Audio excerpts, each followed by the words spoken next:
si c'est un jour où vous devez faire une pêche de contrôle, vous préparez déjà l'équipe à l'avance, d'accord?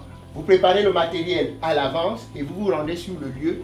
Parce que les pêches de contrôle, dans une ferme comme celle qu'on va voir aujourd'hui, on fait le tour, c'est-à-dire que c'est une journée consacrée à la pêche de contrôle.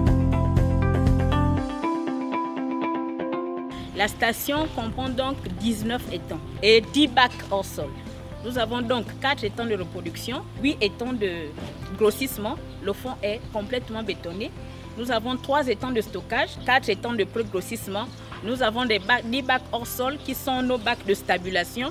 Et généralement, ce sont les étudiants qui les utilisent pour des expériences.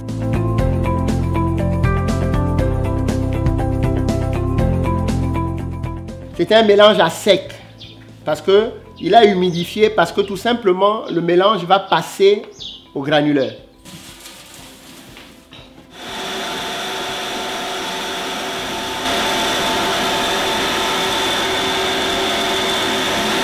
Donc cet appareil produit 300, vous pouvez faire 300 kg par heure. Et comme ça, vous êtes sûr au moins que tout ce que vous avez mis dans l'aliment, si le granulé, le poisson l'avale, il a tout pris et il peut vous donner une... voilà. Un besoin s'est présenté, les éleveurs voulaient élever des silures, mais on n'avait pas de silures. Voilà. C'est comme ça qu'est née l'idée de mettre en place une cellule, une petite structure qui va faciliter la production d'alevins. Qu'est-ce qui se fait pour avoir une reproduction ici? Il faut d'abord qu'on fasse un choix et une sélection de géniteurs. Donc on prend ces géniteurs, on choisit le mâle, on choisit la femelle en fonction d'une certaine taille et de certaines spécificités. Il faut voir de quel côté va le vent, de façon à adapter votre point de nourrissage. De manière générale, il faut toujours nourrir du côté le moins profond.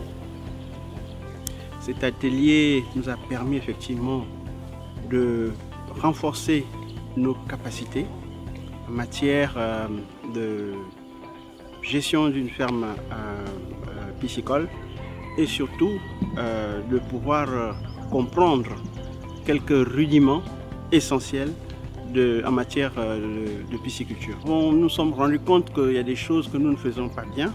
Nous nous sommes rendus compte que nous pouvons être une entreprise très rentable. Nous sommes rentrés de plein pied dans une vision d'intérêt économique pour notre ferme.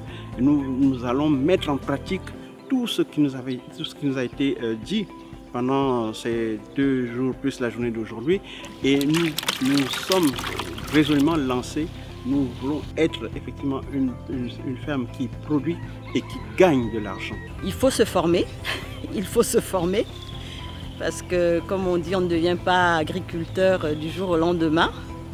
Il faut se former, il faut renforcer ses capacités à travers donc, des séminaires, d'où ma présence ici au séminaire qu'a organisé la FAO et la direction de la pêche pour la partie piscicole.